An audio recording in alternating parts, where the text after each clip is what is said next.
Hey, what's up, DIYers? Mike Bors with the Mike Bors channel. Thank you for watching. Hey, we're back at it. We're talking jet skis today, and this is part 3 on how to properly and safely remove your 951 DI or direct injection engine from your jet ski. Let's continue the project. All right, DIYers, we're at the workstation, and on the other side of the jet ski, you can see a few things. Number one, our workbench, and just to the left of that is our 951 DI or direct injection engine. We will get to that here shortly. And taking a step back, this is my mom and dad's 2003 Sea-Doo GTX, and a special thanks to them for allowing us to bring it in-house and create or film an entire group of DIY repair videos for all of you, the DIY community. And in addition, we've got a jet ski stand. However, this 2003 Sea-Doo GTX is not the jet ski we are going to be putting on this stand. We will show you that here shortly. And down below in the comment section as well as the description section will be a link on how to assemble this as well as where to purchase it. I'll show you the jet ski now real quick that's going on that.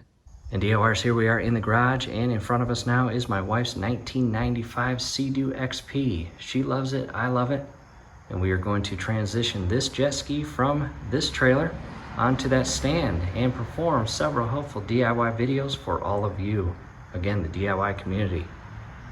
And down below in the comment section will be a link on the video showing us transitioning this jet ski, again 95 XP, off this trailer and onto that stand. Definitely check that out.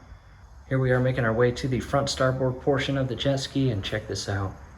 Decals and everything about the jet ski, surprisingly, we are very lucky, in very good condition when we picked it up and purchased it. And it even has the original XP Sea-Doo sticker with the dolphin, and they do not do that anymore.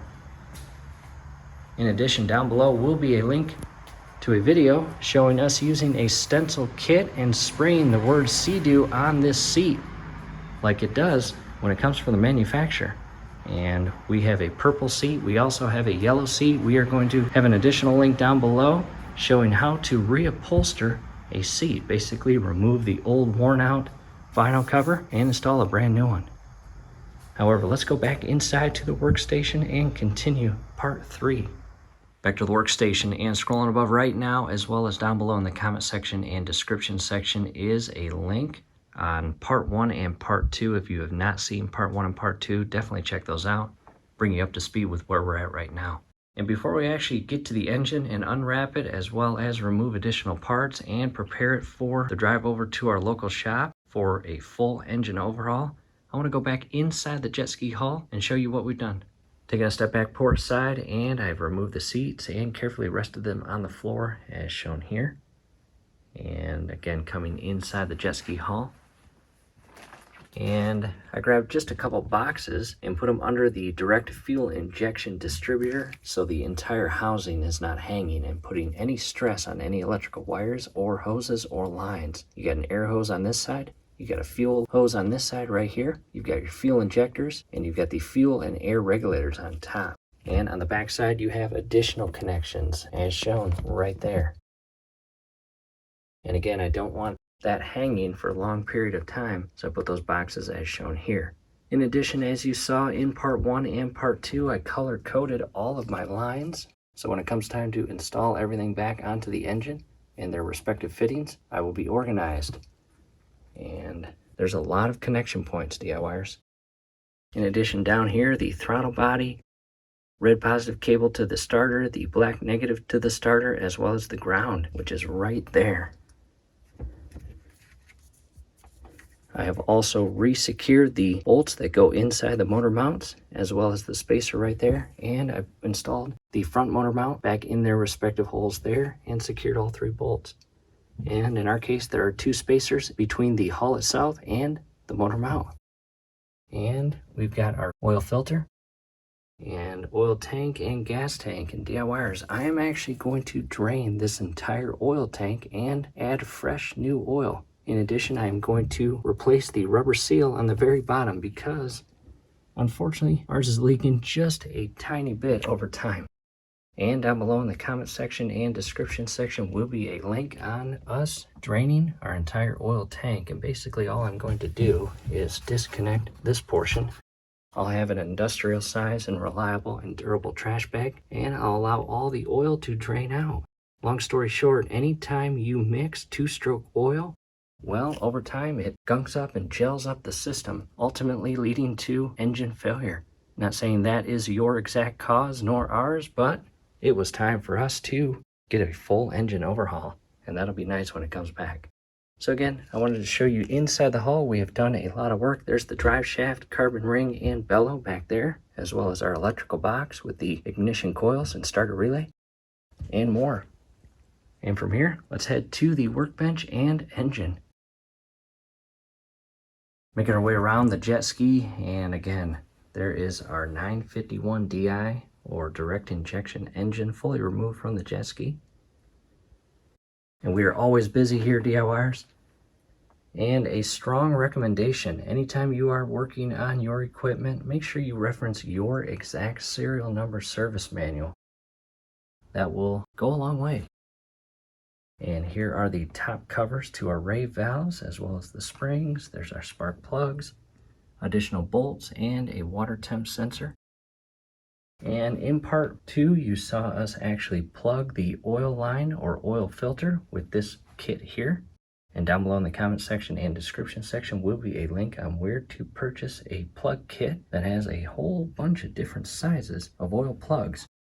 And that will alleviate your entire hull from filling with oil when you remove the line from the oil pump. That could get messy. And here are our old and original air injectors, and these will come into play here shortly. However, not the injectors themselves, just the bottom caps, and I will tell you why here shortly. And we will also reference this flywheel puller. We will not be pulling the flywheel in this video. However, there's some information on it. We will also have a link down below on where to purchase this. We will show you that here shortly. However, let's get the camera positioned and unwrap the engine. With the camera positioned, I'm going to carefully unwrap and remove the drop cloth from the engine.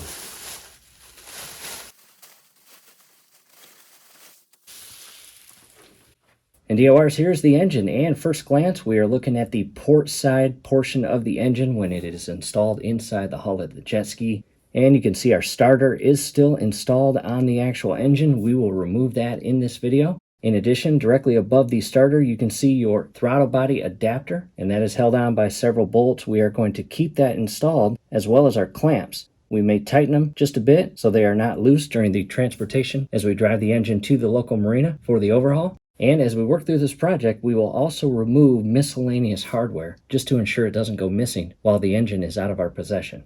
However, again, at the front of the engine, we've got an additional water line that our exact serial number service manual doesn't mention to remove during the removal process as you remove the engine completely from the jet ski. We are going to leave that water line installed, and the shop itself will install a brand new fresh line because there is no reason to keep the old one.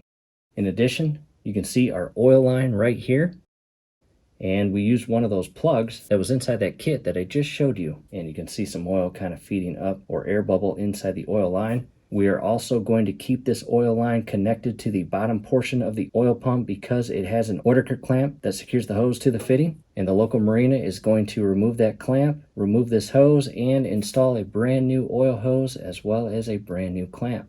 And on the very top of the oil pump, you have 3 oil lines feeding off of the pump itself, all of which are the originals. As you can see, there is still a little bit of paint that was sprayed onto the line during the spraying of the engine while it was in the manufacturer moving through the assembly line. So that's kind of cool. These are the original lines, but the shop is going to replace all of those lines, and those feed back to their respective ports or fittings on the starboard side of the engine. We'll get to that here shortly.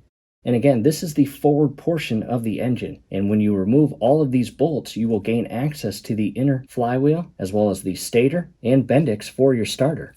And depending on which company you have overhaul your engine, whether it's a local shop or you're going the SBT route, whoever you go with will have different guidelines on what to remove and how to prepare the actual engine prior to bringing it to them. So that's very important to know. And I share that with you because in the event that you go with your local shop, which we are going to hand them our exact engine, and when it is fully rebuilt, we will get our exact engine back. In other words, the entire case with the same serial number placard on the engine. However, in the event that you go the SBT route or a different company that requires you to send them a core, and in return they immediately send you an overhauled engine, they may require a different breakdown of the engine itself prior to shipping it out to them. However, in our case, we are going to show you the exact configuration the engine is going to be in that our local shop requires prior to taking it to them. However, I do know the SBT route, if you choose to go that route, you will need to remove this entire cover here to the flywheel area and pull the actual flywheel with that puller. And I will show you that now. And again, here's the flywheel puller. I will remove it from the packaging. And the way this works is when you remove this case or cover to the flywheel area, there is a large nut that secures the flywheel onto the engine or threaded stud. And after you remove that nut, you will then take this tool, and you can see the threaded insert there, and you will screw this on, and you will use a wrench to screw the puller, and in return, as the puller screws in, it will pull the flywheel out. And basically, as you move this is going to come all the way out. And again, you are going to thread this larger portion onto the flywheel threaded stud, and the center stud here or pin will meet with the center portion of the engine, and you will turn this clockwise, and as you turn it clockwise, it is going to remove that flywheel in a very quick and friendly and efficient manner. So again, a must-have tool in the event that you are going the SBT route, which again will require you to remove this entire cover and the flywheel. So I wanted to talk about that before we move on to the next stage of our part 3. I'm now going to scroll in just a little bit and to a more front portion of the engine. And again, here is the oil pump, and this is where our throttle cable secures onto. And right now, it is not under spring tension as it is when the actual throttle cable is installed. And we remove that. And just like when the throttle cable was secured, it is under spring-loaded tension on the back side. So if I let go of it, it will spring load forward as shown there. And again, here are the 3 oil lines that feed off the top and side portions of the oil pump, as well as our electrical connection point that we removed earlier in the project. And again, inside here is the stator, the flywheel, the Bendix, and all of that will be brand new. And DIYers, in my opinion, if you are having an engine overhaul, whether you're having a local shop do it or you're going the SBT route, do yourself a favor and replace the stator, because long story short, this is really the only time that you are going to be able to have access to the stator to replace it. Once you get that engine back inside the hull and secured to the motor mounts and all the lines and hoses hooked back up, it becomes very tricky to remove this entire case or cover to gain access to the stator to replace it. So again, that's my recommendation, and a quick 101 explanation of the stator itself. It's basically like an alternator in your car, which charges your battery when the engine runs. However, small engines like this don't have alternators, they have stators. And as the engine runs, the internal stator inside here works in conjunction or in lieu with your voltage regulator and charges the battery. So the last thing you want to do is have a full engine overhaul and get your engine back and fully installed with a faulty or worn out stator. Because again, you won't have a more convenient time to replace that stator, so it's a good time to do so. And with that said, that's basically the bulk of the information on the front portion of the engine. Let's go up top and talk about the exhaust manifold, as well as the rave valves and the air injectors. Alright DIYers, to a different camera angle, and again, this is where your exhaust secures onto the manifold and top portion of the engine, and you've got a rubber gasket or seal in here that will be replaced. And this is one of the hardware that we are going to remove and keep in hand so it doesn't go missing. However, we will do that at the very end of the video. And directly behind this portion of the exhaust are your rave valves. And in an earlier part video, we removed both the cap and the spring to each of the housings, as well as the lines that went onto the respective ports or fittings of each housing themselves. And directly below that, again, is our throttle body adapters. And feeding inside the adapters themselves are your reeds. And before we move on, let's talk about this little connection point here. That is a sensor. And earlier in the project, we removed that electrical connection that feeds onto that and allows it to work as designed. And that is for the aft adapter, and for the forward adapter, you have an electrical connection and sensor here that we removed as well. However, these 2 adapters will stay connected to the engine block or case as we transport the engine to the marina. However, if you're going the SBT route, you will need to remove those, and they will have very specific instructions on how to do so. But back to our local marina, in our case, we talked to them and they mentioned just keep those on and replace both internal reeds, which is kind of cool. And I'm going to grab the camera and come up top and feed directly above the ray valves, and the springs go right inside there. And we've got these two little securing and lock clips we will actually remove so those don't go missing during the engine overhaul. And these are the ports or holes or threaded inserts for your spark plugs. And here are both of our air injectors. We are going to remove those. And the reason why we did not remove those is because there is a very specific way to remove them. In other words, not carelessly, because each bottom portion of the air injectors have what's called a carbon ring. And once you pull this out, if you do not have a cover or sleeve that goes over the carbon ring or seal, it will expand and ruin your air injectors. And DIYers, these are about $500 for a pair, so you do not want those to get damaged. However, if they're 20 years old, do yourself a favor and replace them. And what I will do now is I'm going to rotate the engine so we can see the starboard side as well as the aft portion where the PTO is. And I did just that. I rotated the engine. We are now looking at the starboard side of the engine when the engine is installed inside the hull. And again, here are both of our air injectors, and feeding directly below that is our exhaust pipe securing mount or brace.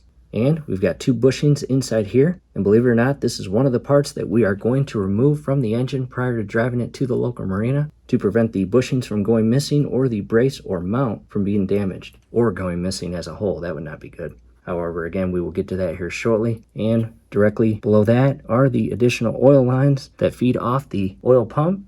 And you can see here they are pressed in and secured to a portion of the engine to keep them organized and not flopping around while the engine is running and you're out driving on the water. And each line feeds underneath the starboard portion of the engine and secures to their respective fittings. And we've got one here, we've got one right here, as you see. And again, all of these are secured on by Ordeker clamps. And you've got the front one right there. And feeding back here is our air pump, and the top portion or larger hole of that pump is where we removed our air hose that feeds into the fuel injection distributor. And in addition, we removed several other lines. If I count 1, 2, 3, and 4. So long story short, the air pump plays a significant and important role to the operation of your engine and manages a large amount of flow of air throughout the system. And since we're talking about the air pump, regardless of if you take it to a local marina or go the SBT route, the air pump will stay connected to the engine. That is something that the shop is going to completely overhaul and install all brand new parts inside the pump. Or if you go the SBT route, you will get all brand new parts inside the air pump that's secured onto the engine that you get in the mail. So I wanted to tell you that. And we'll feed back to the back portion or aft portion of the engine where you have this entire shroud or guard that goes over the PTO and the rubber boot that the drive shaft goes into and meets with the splines of the PTO itself. And what I will do is I will bring the camera around to give you a better view of that. And again, this is your PTO right here, and this hole right here where the boot is where your drive shaft goes into and the splines meet. And when the engine is running and the PTO is spinning, it is also spinning your drive shaft and giving you the forward and reverse thrust or propulsion out of your rear jet pump. And since we're talking about the PTO, again, in our case, the local marina said just leave it on. We will remove it and set it aside as we overhaul all the internal gears and bearings. And in addition, when everything is replaced, they are also going to properly align everything to factory specs in regards to timing and coordination of the engine and bearings and gears. So we won't have to do any of that when we get it back. However, if you go the SBT route, they will require you to remove all of these bolts here and pull this plate off, as well as remove the PTO from the case or engine block itself. And really, that's not that hard of a process, just a couple bolts. However, I'm going to remove the boot and show you how greasy that portion of the PTO is. Again, the drive shaft goes inside that splined opening or insert of the PTO.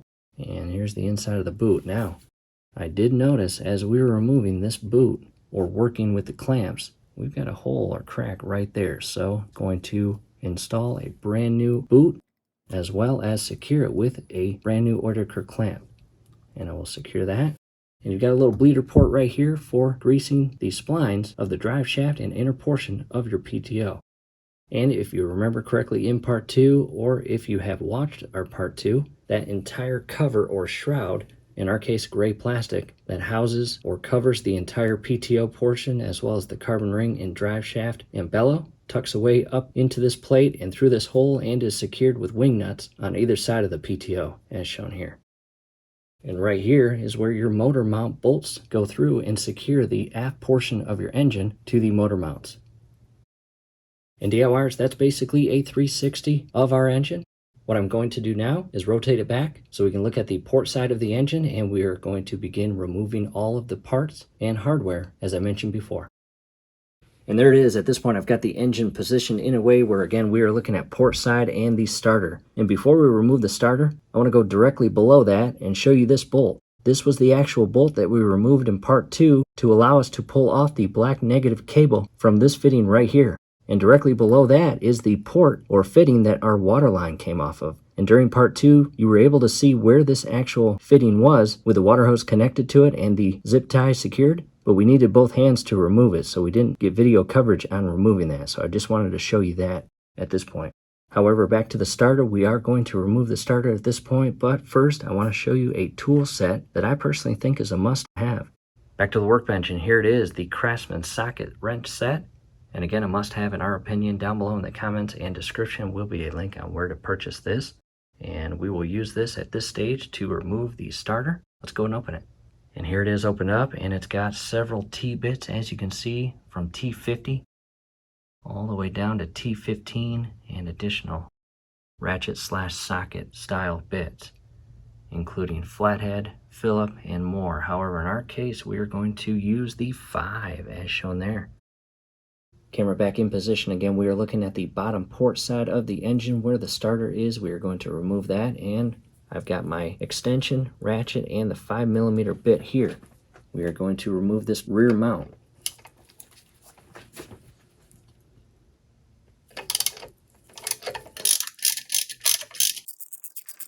I'll loosen up the top and go directly below to the bottom.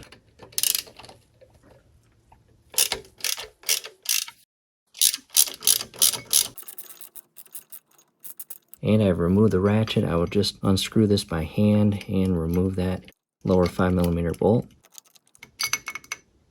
And in our case, we've got 2 washers as shown there. And the bolt itself is about 1.5 inches. Do not lose that. Followed by the top bolt. And you can see how loose this rear mount or brace is. And once it's loose, there it is. And I will put the lower bolt back in and ensure that those bolts and washers don't go missing. And from here, with that rear brace or mount removed, we can grab a pry bar and ever so gently or carefully push the starter away from the case opening where it meets into the gears where the Bendix links into during the starting process. And nothing fancy, however, just be careful. The starter is heavy. There is a small little gap right here. Let me reposition the camera to show you. And there's the gap I'm talking about. And again, ever so gently and carefully insert the pry bar inside here or breaker bar and just carefully maneuver it in and remove the starter. And again, it's heavy, don't drop it.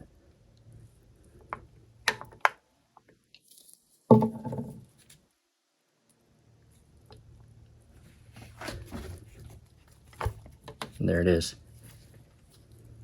And the O-rings are what makes it a little tough to get the starter out. And I'm going to position the camera, and I want to turn the engine itself. And inside here again is the linkage and gears that the Bendix jumps into and works with the flywheel to start the engine. And coming to a close-up view inside, as you can see right there.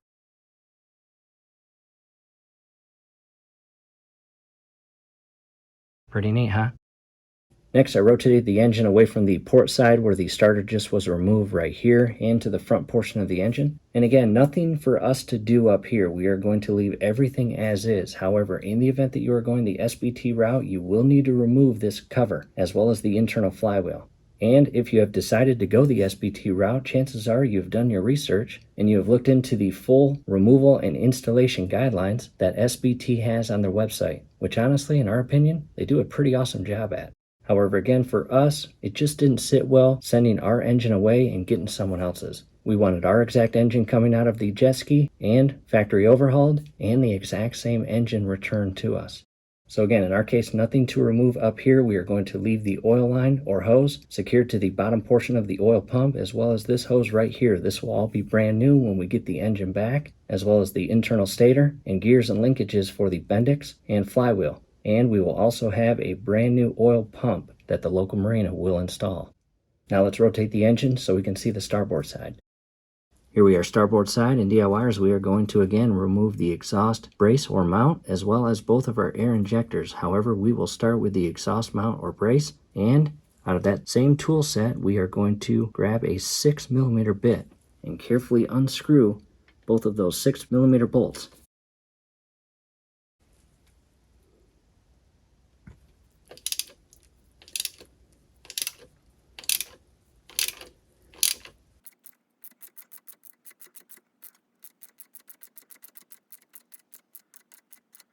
And if it gets tight, don't continue unscrewing it or loosening it. Go ahead and switch your ratchet to the tighten or clockwise configuration and tighten it just a little bit,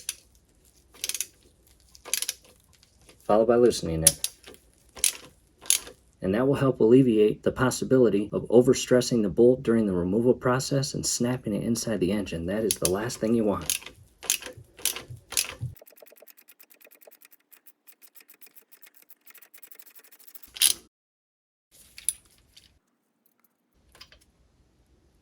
And it has a very large or thick washer. Check that out. And as you can see, the bolts themselves are held in and secured in with Loctite. Now to the right side.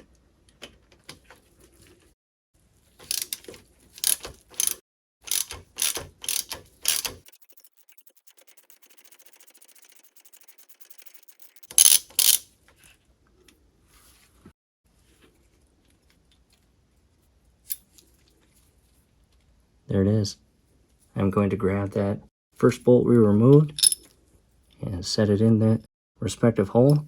And again, make sure you do not lose the bolts, nor the thick washers, nor the bushings right here. And with that mount or brace removed, we are now going to remove both of our air injectors. And DIYers, these air injectors are brand new. They're about 3 months old. And again, during this stage of the project, it's very important not to remove your air injectors in a reckless manner. Because again, inside here is a carbon ring or seal. And if you damage that, no ifs, ands, buts about it. Your injectors will need to be replaced. And again, they're pretty pricey. And before I remove both of those air injectors, I did grab an old injector. And this is every bit of 20 years old. Check that out. However, when you purchase new air injectors, this is how they are going to come. They are going to come like this with a rubber O-ring on top. And the bottom portion will have a little case or cover on it, preventing the carbon ring from expanding during the life of it inside the box or packaging. And again, very important to remove this properly, or important in our case because these are only 3 months old and they're $500 for a pair. So what I'm going to do is I'm going to take the old air injectors, I'm going to remove each of the covers or caps here, and you will see the inner carbon seal or ring. And it's the white thing right there. Check that out. And that will expand over time, making it impossible to install it back inside the engine. Next, I grab the second old air injector, and again, I'm going to remove the cap from the old one, as shown here. Set the air injector aside, and at this point, I'm going to carefully remove the air injectors and immediately install the caps to prevent that white carbon ring from expanding.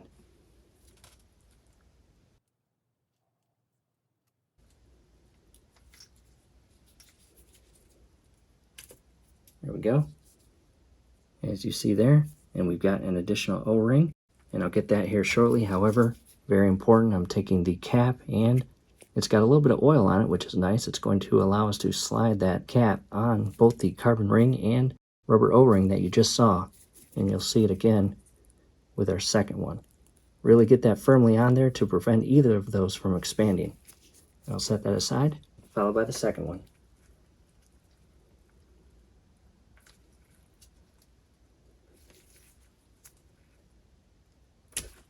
There we go. Followed by installing the cap. There's that O-ring I was just talking about. Push it all the way flush, where it's over both the carbon ring and O-ring. Followed by carefully removing the O-rings without damaging them. And again, these are only 3 months old. We are going to reuse them. I'm going to carefully insert these on the air injectors.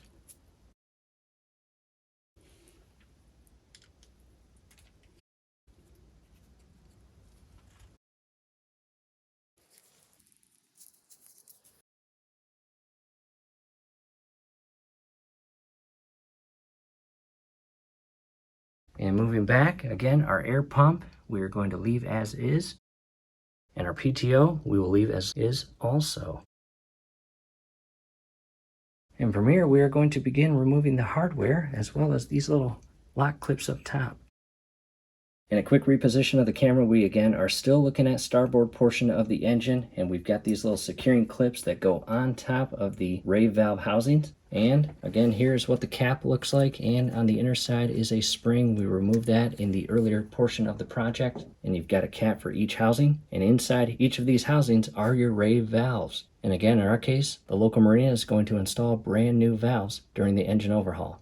However, we are going to carefully remove each of these clips. They just loop under and insert on either side of the housing, and that is what they look like. Followed by the second one. That one looks like it's completely disconnected, making it very easy for us to remove it. Followed by the bolt that secures our knock sensor to this portion of the engine, and that knock sensor is extremely important. In the event that your engine or inner cylinders or bearings or gears are knocking or thumping, guess what? This sensor is going to kick into gear and completely shut off everything to prevent any additional damage to your engine. And again, there's the bolt. It's about 1.5 inches. Go ahead and label this. And we're keeping this here because, again, we do not want that hardware going missing during the engine overhaul. And since we're here, I don't recall exactly. However, in the event that you are going the SBT route, you might actually have to remove the housings for the rave valves. And in that case, just 4 bolts total if you have the exact same engine as us. But again, I'm not 100% sure. However, in our case, we don't actually have to remove them because they are going to be brand new by our local marina. And DIYers, that basically wraps up the starboard portion of the engine. And again, nothing to do with the air pump nor the back portion of the engine where the PTO is. We are going to spin the engine around port side where we have additional hardware we will remove and keep here.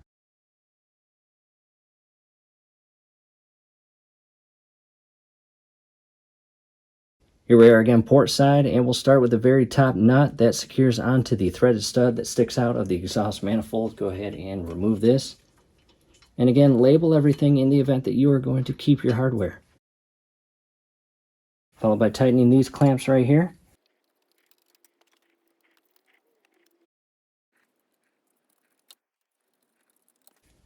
Both of those are tight, and again, the shop is probably going to install brand new clamps onto the throttle body adapters because they are going to remove both of the adapters as well as replace the inner reeds, which is awesome.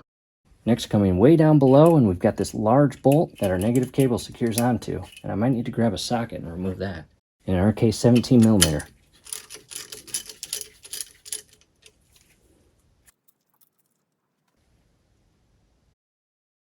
Followed by this bolt over here, which secures our ground cable or wire to the engine block.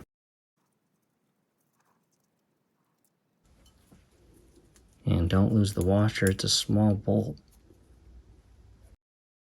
And DIYers, that's it as far as hardware and parts to be removed from our exact engine prior to transporting it to the local marina for a full engine overhaul.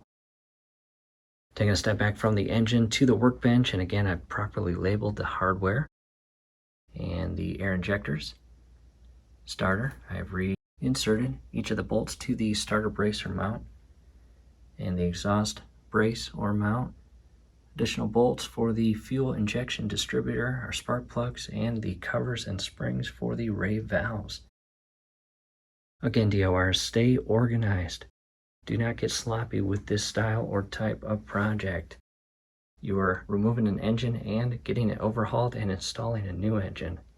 Very important to stay organized to ensure everything is put back properly and to factory specs. At this point, DIYers, we are back looking at the entire engine. And again, all the required parts for us specifically or personally per our local marina guidelines, as well as the hardware, have been removed. However, in your case, in the event that you go the SBT route, you've got additional steps to cover and additional parts and hardware to remove, mainly on the front portion of the engine where the oil pump is and that cover, and closes up and secures the entire inner compartment where your flywheel and your stator, as well as additional linkage for your Bendix, live in. But again, DIYers, follow the exact instructions set forth by SBT for your exact engine. They do a really good job at putting all that together. And again, at this point, the engine itself is ready to be put inside the vehicle and transported to our local marina for a full engine rebuild and overhaul. However, before we wrap part 3 up, again, we want to thank you for joining us during this engine removal process, part 1, part 2, and here part 3. And what I recommend doing from here is just looking the engine over for at least 5 to 10 minutes and walk around it several times to ensure you have properly removed all parts and hardware per your local marina or the SBT guidelines. And if all looks good, it is time to ship the engine away or drive it to your local marina for overhaul. And that is it, DIYers. Again, we hope this helps. What we are going to do is we are also going to film a series on the full install process of our overhauled engine when we get it back. And again, in our case, it will be that exact case because we chose not to go with the SBT route. We wanted our exact case that came out of my parents' exact jet ski to go back inside the jet ski. So again, that was important to us. Again, we hope this helps. Hey, do us a favor. Below the video, you will see that thumbs up icon. Click on that, like the video, subscribe to the channel. Definitely ring your YouTube bell. That would be very helpful to us. We would really appreciate it. And one last thing, scrolling above right now is the part 1 video of the full install process of our newly overhauled engine when we get it back. We will also post that link down below in the comments and description. Definitely check that out. Let us know if you have any questions. And again, as always, our goal continues to be getting you the info you need without wasting your valuable time. Thanks again for watching.